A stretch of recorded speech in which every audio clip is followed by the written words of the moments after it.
Hello बच्चों, मैं वर्मा दीपक testify tutorials classes में आप सभी का स्वागत करता हूं। आज के इस लेक्चर में पढ़ने वाले हैं एक्सरसाइज 6A क्वेश्चन नंबर 26। चलिए स्टार्ट करते हैं। क्वेश्चन नंबर 26 में आपसे पूछा गया है the seventh term of an AP is -4 and it's 13th term is -16। तो फाइंड द एपी। कह रहा है बाबू ना कि किसी दिए गए एपी का सातवां टर्म, सेवेंथ नंबर पे जो टर्म आ रहा है वो क्या आ रहा है, -4 आ रहा है, और उसी के 13वां टर्म 13th टर्म पे पहुंच रहे हैं तो क्या आ जा रहा है, -16 आ जा रहा है।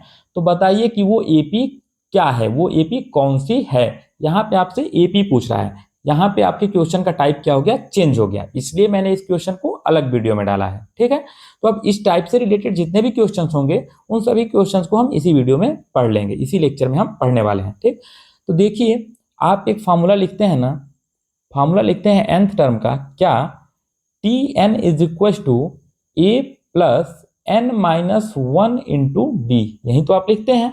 तो अगर सपोज कीजिए कि मैं आपसे कहूं कि सातवां टर्म क्या होगा, तो यानी कि T7 लिखेंगे। T7 is equal to A plus 7 minus one into D, तो हो जाएगा T7 is equal to A plus 7 में से 1 गया 6D। मेरे बात को समझिएगा ध्यान से, यहाँ पर सेवेंथ वाला पूछा गया था ना, तो इसमें डी में एक कम करके मैंने लिख दिया, तो क्या लिख दिया, ए plus 6D।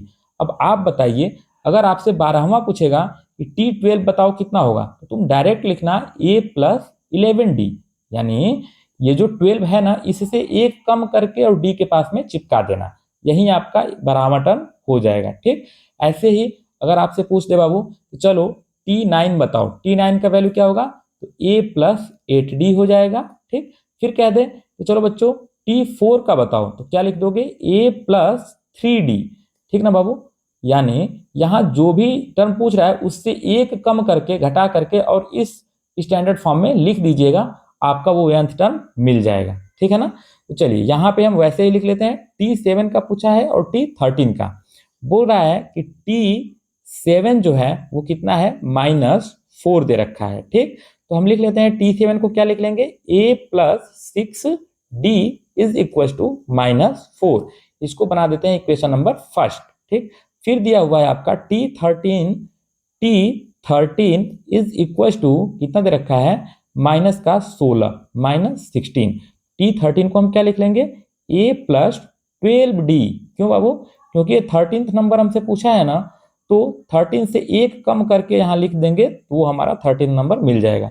A plus 12D is equal to -16, इसे बना लिया इक्वेशन नंबर सेकेंड। ठीक, अब इस पहले और दूसरे दोनों इक्वेशन को सॉल्व करके हम ए और डी की पहले वैल्यू फाइंड कर लेंगे। ठीक, तो ये कैसे होगा, तो सब्ट्रैक्ट कर देना। आप क्या कर देना, सब्ट्रैक्ट कर देना, किसी भी इक्वेशन में से किसी को भी सब्ट्रैक्ट कर देना, चाहे 1 में से 2 को सब्ट्रैक्ट कर दो, चाहे 2 में से 1 को सब्ट्रैक्ट कर लो।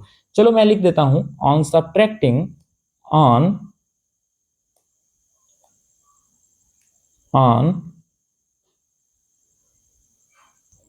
subtracting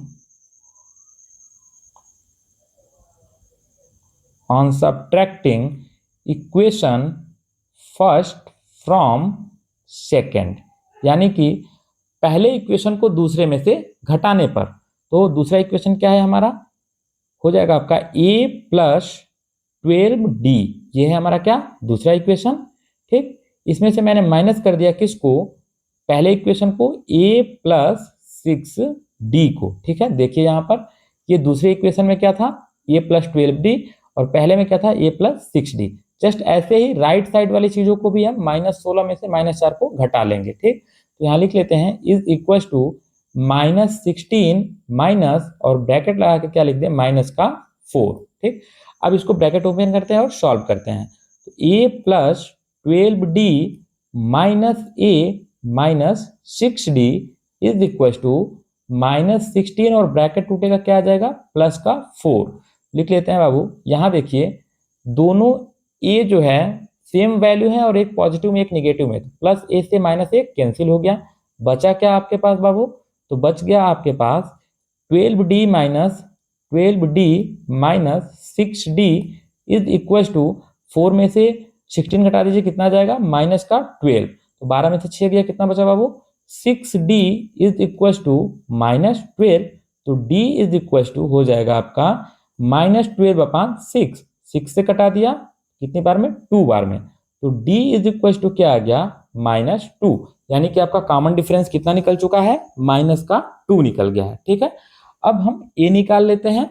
तो a निकालने के लिए इस d की वैल्यू ना किसी एक इक्वेशन में पुट कर देना, चाहे तो इसमें पुट कर देना, चाहे तो इसमें पुट कर देना। ठीक, तो हम लिख लेते हैं on putting the value of d, लिखते हैं on putting the value of, on putting the value of, the value of d in equation first, in equation first.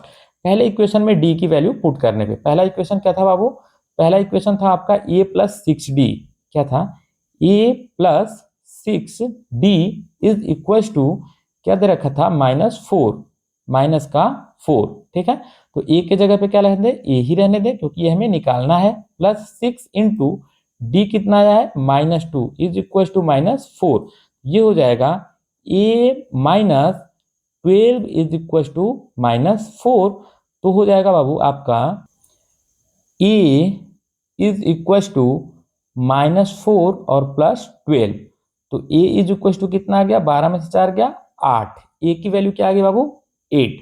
तो यहाँ हम लिख लेते हैं क्या क्या आया, a इज इक्वल टू 8 आया, और common difference d is equal to आपने अभी ऊपर क्या निकाला, -2 निकाला। ठीक, अब आपको लिखना है AP, क्या लिखना है, AP।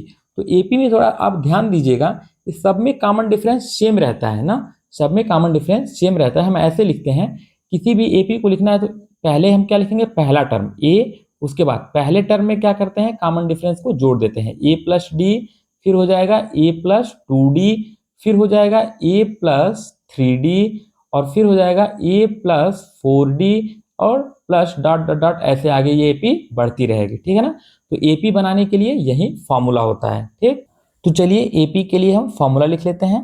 तो हो जाएगा आपका पहला टर्म a, दूसरा हो जाएगा a प्लस d, तीसरा हो जाएगा a प्लस 2d, फिर हो जाएगा a प्लस 3d, और फिर हो जाएगा a प्लस 4d, और ऐसे डॉट डॉट डॉट आगे ये AP बढ़ती रहेगी बाबू। ठीक, तो a के जगह पे हम क्या लिख लें, चलो मैं पेन को एक बार चेंज कर देता हूँ। चलिए a के जगह पे हम क्या लिख लें बाबू, तो a के जगह पे लिख लीजिए 8 और कामा a प्लस d, 8 और प्लस d के जगह पे क्या रख लें, -2। ठीक, कामा a के जगह पे फिर रखा 8 और प्लस 2d, 2d मतलब कि d में 2 से मल्टीप्लाई करा देना है, तो 2 इंटू -2 प्लस, सॉरी यहाँ पे कामा लगाना है ना, हाँ तीसरा वाला AP निकालना है, तो a प्लस 3 इंटू डी कितना दे रखा है, -2, कामा a प्लस 4 इंटू -2। ठीक, इसे अब आगे सॉल्व करते हैं, 8 कामा, ये ब्रैकेट तोड़िएगा ना तो क्या आ जाएगा, 8 -2, यहाँ हो जाएगा 8 और -4, ये हो जाएगा आपका, एक की जगह पे आपको कितना लिखना था बाबू, 8 लिखना था ना, मैंने ए ही रहने दिया, यहाँ पे लिख लीजिए 8 और यहाँ पे लिख लीजिए 8। ठीक है, अच्छा तो अब देखिए अगला हो जाएगा 8 और -6, फिर हो जाएगा 8 -8। ठीक, ऐसे बढ़ेंगे तो पहला टर्म हो गया 8 कामा, दूसरा हो गया 8 में से 2 गया 6 कामा, 8 में से 4 गया तो हो जाएगा 4 कामा, 8 में से 6 गया, कितना बचेगा आपका, बच जाएगा बाबू 2। ठीक, 8 में से 8 गया 0, और कामा डॉट डॉट डॉट ऐसी आपकी AP चलती रहेगी। तो जो हमारा AP मिला ना, जो हमारा AP मिला वो ये मिल गया 8 6 4 2 माइनस जो सॉरी 0, इसके बाद क्या आने वाला है, नेगेटिव टर्म आने लग जाएंगे। ठीक, तो यही हमारे क्वेश्चन का क्या था, आंसर था, यानी कि यही आपका AP था। ठीक, तो यहाँ हम लिख लेते हैं यही इसका क्या है आपका बाबू, आंसर है। ठीक, अब चलिए नेक्स्ट क्वेश्चन की तरफ बढ़ते हैं। अगला क्वेश्चन है हमारा 27, और 27 में हमसे पूछा जा रहा है कि the fourth term of an AP is 0। इसने बोल दिया कि किसी AP का चौथा टर्म क्या है, 0 है। तो प्रूफ कीजिए, proof that it's 25th term is triple it's 11th term, यानी कि इसका जो 25वां टर्म होगा ना, इसके 11वें टर्म से कितना होगा, 3 गुना होगा। इसके 11वें टर्म से कितना होगा, 3 गुना होगा, 3 टाइम्स होगा। फिर से एक बार क्वेश्चन समझिए, कह रहा है कि the fourth term of an AP 0, चौथा टर्म इसने दे दिया क्या, T4 इज इक्वल टू क्या दे दिया, 0। ठीक बाबू, और कह रहा है कि प्रूफ कीजिए कि ये जो T25 25वां टर्म जो होगा वो क्या होगा, 3 गुना होगा किसके, इसके 11वें टर्म से क्या होगा बाबू, 3 गुना होगा, ऐसा ये क्वेश्चन में पूछ रहा है। ठीक, तो चलिए इसको हम एक बार सॉल्व करते हैं। चलिए पहले हम लिख लेते हैं, T4 को 0 कराया है ना, तो हम T4 को 0 के बराबर लिख देते हैं। लिख लिया, T4 इज इक्वल टू 0, ये आपको क्वेश्चन में दे रखा है। ठीक, तो T4 की वैल्यू क्या हो जाएगी बाबू, a plus 3d is equal to 0। ये कैसे आया, ये मैंने पिछले वाले क्वेश्चन में आपको बता रखा है कि कैसे हम किसी भी वैल्यू को T4, T7, T9, T21 दिया हुआ हो तो कैसे हम डायरेक्ट ये चीज लिख देते हैं, ये मैंने आपको ऑलरेडी बता रखा है। अगर आपने अभी तक पिछला वाला वीडियो लेक्चर नहीं देखा ना, उसको जाके आप देखिए, उसके बाद से आपको ये चीज समझ आ जाएगी। ठीक बाबू, तो अब देखो a का वैल्यू निकाल लें, a इज इक्वल टू क्या हो गया, 0 माइनस 3d, तो a इज इक्वल टू कितना हो गया, माइनस का 3d, इसे मान लेते हैं इक्वेशन नंबर 1। ठीक, अब अकॉर्डिंग टू क्वेश्चन यहां लिख लेते हैं, अकॉर्डिंग टू क्वेश्चन इसने क्या बोला है कि 25वां टर्म जो है उसके 11वें टर्म का क्या है, ट्रिपल है, 3 गुना है। ठीक, तो देखिए यहाँ पे लिख लें T25 और थोड़ी दूरी पे लिख लेते हैं T11। अब क्वेश्चन ने कहा कि ये 25वां टर्म जो है ये 11वें से 3 गुना है, 11वें से कितना है, 3 गुना है, तो इन दोनों को बराबर करने के लिए हम क्या करेंगे, T11 में 3 से मल्टीप्लाई करा देंगे। ठीक, तभी ये दोनों बराबर होंगे। आप कहिएगा कि सर कैसे, ये हमें बात समझ नहीं आई, कोई बात नहीं। चलिए लिखा हुआ है कि ये 5 है, ठीक, और यहाँ लिख दिया 15। कह रहा है ना ये 15 जो है ना वो 5 से 3 गुना है, 5 से ये क्या है, 3 गुना है, कौन, 15। तो इन दोनों को बराबर करने के लिए आप 3 से किस में मल्टीप्लाई करोगे बाबू, तो इसी में तो 3 से मल्टीप्लाई कराओगे ना, तभी तो ये दोनों 15 बराबर 15 आ पाएगा। ठीक, तो इसीलिए मैंने ये अगर 3 गुना हो रहा है तो हम 3 से मल्टीप्लाई करा देंगे किसमें, 11 वाले में। ठीक, तो चलिए हम इसको मल्टीप्लाई करा देते हैं। क्या कर लें, T11 में 3 से मल्टीप्लाई करा दिया और ये दोनों क्या हो गए, बराबर हो गए। ठीक, क्वेश्चन के अकॉर्डिंग हमने ये चीज सेट कर दी। अब आगे इसको हम सॉल्व कर लेते हैं। T25 के लिए हम क्या लिख सकते हैं, a plus 24d is equal to, T11 के लिए हम लिख सकते हैं कि 3 इंटू a प्लस 10d लिख सकते हैं बाबू। ठीक है, अब इस चीज के लिए धरना मत दीजिएगा कि -3 यहाँ था तो आप यहाँ क्यों लिख दिए बाबू, हम लिख सकते हैं, हम इस चीज को लिख सकते हैं क्योंकि 2 इंटू 5 बराबर होगा 5 इंटू 2 के। पोजीशन को हम कहीं भी चेंज कर दें वैल्यू हमारी उतनी ही रहने वाली है, इसलिए मैंने उसको लिख लिया। अब देखिए a plus 24d is equal to 3 से आप मल्टीप्लाई करा दीजिए तो हो जाएगा क्या, नहीं चलिए बाबू a का हम वैल्यू पुट करते हैं। क्या कर लें, a का वैल्यू पुट कर लें। देखिए a इज इक्वल टू क्या देखा है यहाँ, -3d, a की वैल्यू क्या आई है, -3d, तो यहाँ रख लेते हैं -3d plus 24d is equal to 3 into A की जगह पे रख दिया क्या, -3d और प्लस 10d। ठीक है बच्चों, अब देखो इसे आगे सॉल्व कर लेते हैं। ये कह रहा है 24 में से 3 घटा दीजिए, 24 में से 3 गया बाबू, कितना बचा, 21d is equal to 3 into, अब इसको ब्रैकेट के अंदर में सॉल्व करें तो 10 में से 3 गया, कितना बचा, 7d, क्या बचा, 7d, तो 21d इज इक्वल टू 7 3 जा 21d, यानी कि यहाँ पे बाबू LHS किसके बराबर आ गया, RHS के। यहाँ क्या हो गया, LHS is equal to RHS, और यही हम लिख देंगे क्या, हैंस प्रूव्ड, हैंस प्रूव्ड, हमने लिख दिया हैंस प्रूव्ड। यही हमको प्रूफ करना था कि जो 25वां टर्म है ना वो 11वें के क्या है, 3 गुना है, और यहाँ पे LHS और RHS दोनों बराबर आ गए तो हमारी चीजें क्या हो गई, प्रूफ हो गई। ठीक, इसका आंसर नहीं आएगा, क्यों, क्योंकि ये प्रूफ करने वाला क्वेश्चन था, इसलिए इसका आंसर नहीं आएगा। ठीक, अब चलिए नेक्स्ट क्वेश्चन 28 की तरफ हम बढ़ते हैं। क्वेश्चन नंबर 28 में आपसे पूछा गया है कि if the 6th term of an AP is 0, कह रहा है कि अगर किसी दिए गए AP का 6वां टर्म 0 है तो देन सो दैट, तो आप सो कीजिए इट्स 33rd टर्म, 33वां term is 3 times it's 15th term, यानी कि 15वें टर्म का 3 गुना है कौन, 33वां टर्म। ठीक, ये सेम क्वेश्चन 27 के जैसा है। ठीक, इसलिए मैंने इसको एक ही लेक्चर में रखा है। अब देखिए जैसे 27 को किया ना वैसे ही यहाँ भी हम लिख लेते हैं, क्या दे रखा है, T6 इज इक्वल टू 0, यही दिया है। तो a plus 5d is equal to क्या हो जाएगा, 0। तो a is equal to 0 minus 5d। ठीक, तो a इज इक्वल टू 0 में से 5d घटाइए, कितना आ जाएगा, माइनस का 5d।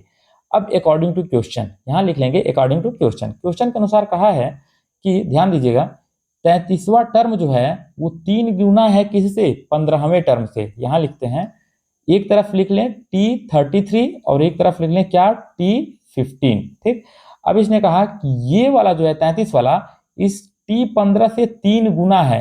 अगर ये 3 गुना है ना तो इनको बराबर कराने के लिए हम मल्टीप्लाई किसमें करेंगे, इस वाले में 3 से मल्टीप्लाई करा देंगे, T15 वाले में 3 से मल्टीप्लाई करा देंगे इनको बराबर कराने के। यानी कि बाबू अपोजिट कर देते हैं, क्या कर देते हैं, उल्टा कर देते हैं।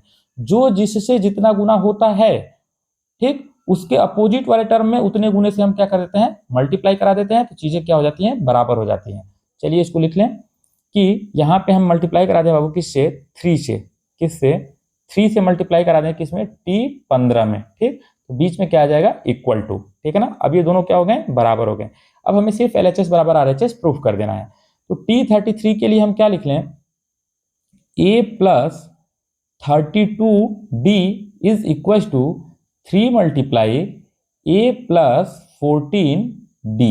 ठीक है बाबू, अब देखिए आगे हो जाएगा a प्लस, अब d का वैल्यू पुट कर देते हैं हम यहाँ पे। तो d कितना, ओ सॉरी a की ही वैल्यू पुट करनी है ना, हाँ a की वैल्यू आपको पुट करनी है, a का वैल्यू पुट करना है, कितना है a का value, -5d plus 32d is equal to 3 into A के जगह पे क्या लिख लें, -5d और प्लस का 14d। ठीक है, तो 32 में से 5 घटा दीजिए बाबू, कितना आ जाएगा, 27d, यही ना आएगा जी, हाँ 27d is equal to 3 into, अब देखिए 14 में से 5 घटाइए, कितना आ जाएगा बाबू, आ जाएगा आपका 9 10 11 12 13 14, 9 5 14, 9d आ जाएगा बाबू, कितना, 9d आ जाएगा। ठीक, तो 27d इज इक्वल टू 9 से 3 में मल्टीप्लाई करा दीजिए, 27d। यहाँ देखिए फिर से आपका क्या हो गया, LHS इज इक्वल टू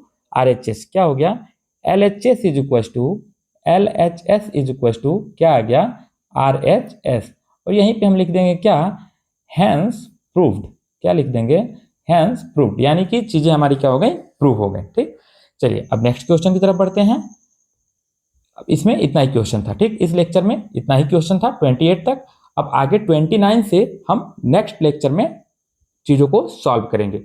बाबू अगर आपको चीज़ें समझ आ रही हैं ना और अच्छा लग रहा है वीडियो पढ़ाया हुआ, तो आपके लिए मैं इतना मेहनत कर रहा हूँ, तो बच्चों आप इसको वीडियो को थोड़ा अपने फ्रेंड लिस्ट में बच्चों शेयर कर दीजिए। ठीक है, चैनल को बाबू आप सब्सक्राइब कर लीजिए, ताकि जब भी मैं वीडियो को अपडेट करूँ तो आपके यहाँ तक वीडियो सबसे पहले पहुँच जाए और आप मन लगा के पढ़ाई कीजिए। ठीक, फिर से मैं बता रहा हूँ, अगर आपको साउंड की प्रॉब्लम आ रही है, बहुत सारे बच्चे कमेंट में बोल रहे हैं कि साउंड की प्रॉब्लम है, वो मैं 1 वीक के अंदर ही साउंड की प्रॉब्लम को जो मैं क्या कर दूंगा, सॉल्व कर दूंगा। ठीक, उसके बाद आपको कोई प्रॉब्लम नहीं आने वाली है। ठीक है बच्चों, और कोई भी किसी प्रकार का डाउट आपको आ रहा है ना, तो आप कमेंट कीजिए कमेंट बॉक्स में, और अगर आपको चीज़ें समझ आ रही हैं तो भी आप कमेंट कर सकते हैं और बता सकते हैं कि हाँ सर आप कैसे पढ़ा रहे हैं, आपको पढ़ाया हुआ मुझे समझ आ रहा है। इन चीज़ों से थोड़ा मुझे मोटिवेशन मिलता है बच्चों, ताकि मैं और आगे अच्छा बेहतर आपके लिए कर सकूं। ठीक, चलिए रखते हैं, आज के लिए बस इतना ही। खुश रहिए, मस्त रहिए, व्यस्त रहिए और मन लगा करके पढ़ाई करते रहिए। धन्यवाद।